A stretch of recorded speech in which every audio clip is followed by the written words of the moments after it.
그럼에도 파마리서치만 유독 문제시되는 건 이른바 승계를 위한 분할이라는 의혹 때문입니다. 투자자들은 인적 분할의 목적이 사업 역량 제고보다는 지배주주의 지배력 확대와 승계 작업에 있다고 보고 있는데요.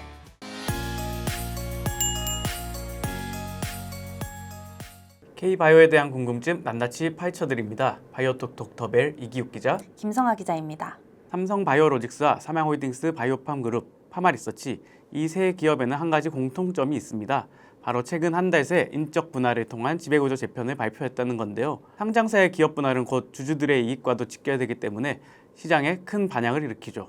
오늘 바이오톡톡에서는 창립 30여 년 만에 분할을 통한 지배구조 재편에 도전했지만 주주들의 반대에 철회를 선택한 파마리서치의 이야기를 해보고자 합니다. 파마리서치는 최근 바이오 업계에서 인적 분할을 발표한 세 곳 중 시장의 반응이 가장 격렬했던 기업입니다. 파마리서치는 지난달 13일 공시를 통해 인적 분할 계획을 발표했는데요. 하루 동안에만 주가가 17.11% 하락했습니다.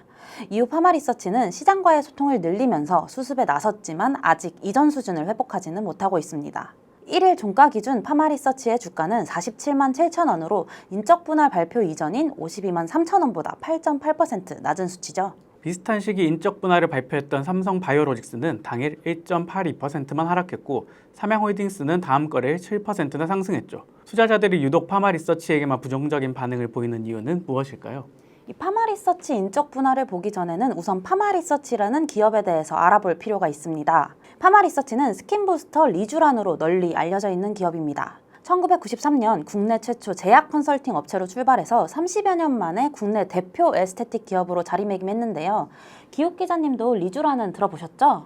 네, 미국 엘러간의 보톡스가 보툴리눔 톡신 제제의 대명사가 된 것처럼 리쥬란도 2014년 출시 이후 현재까지 스킨부스터의 대명사로 자리하고 있죠. 리쥬란뿐만 아니라 리주비엘, 콘주란, 리쥬란 코스메틱, 리안저마넥, 리주더마 등 의약품과 의료기기, 화장품, 건강기능성 식품 등 분야로 넓히면서 외연을 확장했습니다. 작년 연결기준 매출액은 3,501억 원에 달하고 영업이익도 1,261억 원을 기록했습니다. 영업이익률이 35%를 넘을 정도로 높은 수익성을 자랑하고 있죠. 투자 사업도 활발하게 진행하고 있는데요. 올해 3월 말 기준 11개의 종속기업을 보유하고 있습니다. 메디코슨과 플루토 등 다양한 화장품, 의약품 관련 기업들은 물론 2017년에는 투자 전문 자회사 수 인베스트먼트 캐피탈도 설립했습니다. 이번 인적 분할 역시 파마리서치의 투자 사업과 관련 있습니다. 간단하게 요약하면 분할 신설법인인 파마리서치의 기존 화장품 및 의료기기 사업 부문을 이관하고 존속법인 파마리서치 홀딩스는 투자 사업을 담당하게 됩니다. 분할 이후 양사의 재무제표를 살펴보면 신설법인은 토지와 생산공장 등 부동산을 위주로 승계받고 존속법인은 현금성 자산을 비롯한 유동자산을 남기죠. 생산 제조의 삼성바이오로직스와 신약투자의 삼성에피스홀딩스의 사례와 유사한 측면이 있습니다. 그럼에도 파마리서치만 유독 문제시되는 건 이른바 승계를 위한 분할이라는 의혹 때문입니다. 투자자들은 인적 분할의 목적이 사업 역량 제고보다는 지배주주의 지배력 확대와 승계 작업에 있다고 보고 있는데요. 지주사법에 따라 파마리서치 홀딩스는 신설법인 파마리서치의 지분을 최소 30% 확보해야 합니다. 유상증자 시 발행가액 평가 등을 거쳐야 하지만 단순 계산을 한다면 최근 기준 지분 30%의 가치는 1조 원 이상입니다. 현금 매입은 사실상 불가능하기 때문에 파마리서치 홀딩스는 공개 매수 형태의 현물 출자 유상증자를 진행할 예정입니다. 3월 말 기준 파마리서치의 창업주인 정상수 의장은 파마리서치의 지분 30.48%를 갖고 있습니다. 인적 분할 이후 신설법인의 지분도 당연히 30.48% 갖게 됩니다. 하지만 지주사를 통해 자회사를 지배할 예정이기 때문에 정 의장 입장에서는 더 이상 신설법인의 지분을 갖고 있을 필요가 없어지죠. 파마리서치 홀딩스가 진행하는 공개 매수에 참여해 자신의 지분을 넘기고 파마리서치 홀딩스가 발행하는 신주를 받는 구조입니다. 결과적으로 정 의장의 지주사 지배력은 기존보다 더욱 커지게 되죠.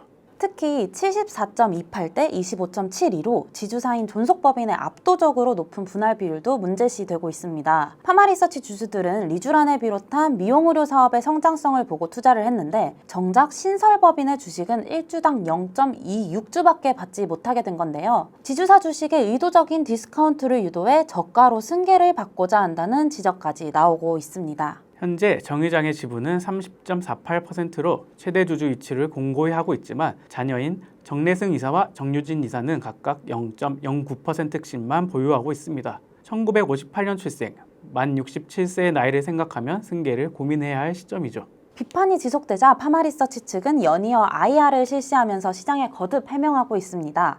이달 1일에는 김원권 파마리서치 CFO가 직접 공개석상에 나와 의사결정 구조가 단순해진 사업회사가 빠르게 밸류업한다면 지주사 역시 자연스럽게 기업 가치를 높일 수 있다고 강조하기도 했습니다. 파마리서치는 투자전담팀 충원 등 지주사 자체 밸류업 방안도 검토 중이라고 밝혔습니다. 좀처럼 IR을 하지 않던 파마리서치가 릴레이 IR에 나설 정도로 노력했지만 시장의 마음을 돌리지는 못한 듯 싶습니다. 주주들의 반발은 계속되는데요. 파마리서치 지분 약 1%를 가지고 있다고 밝힌 머스트 자산운용은 세 차례나 공개 사안을 내며 반대 의사를 표현하기도 했죠. 네, 맞습니다. 결국 파마리서치는 주주들의 의견을 수용해 8일 인적 분할 및 지주사 전환 계획 철회를 공시했습니다. 업계 관계자에 따르면 계속되는 주주들의 불만에 부담을 느낀 정상수 의장이 직접 결단을 내렸다고 하는데요. 내부적으로는 공시 전날인 7일 정 의장이 철회 의사를 전달했고 곧바로 다음날 이사회를 열어 철회를 공식화했다고 합니다. 시장의 분위기는 어떤가요? 머스트 자산운용 등 일부 기관 투자자는 물론 소액주주들 사이에서도 반대 의견이 다수였던 만큼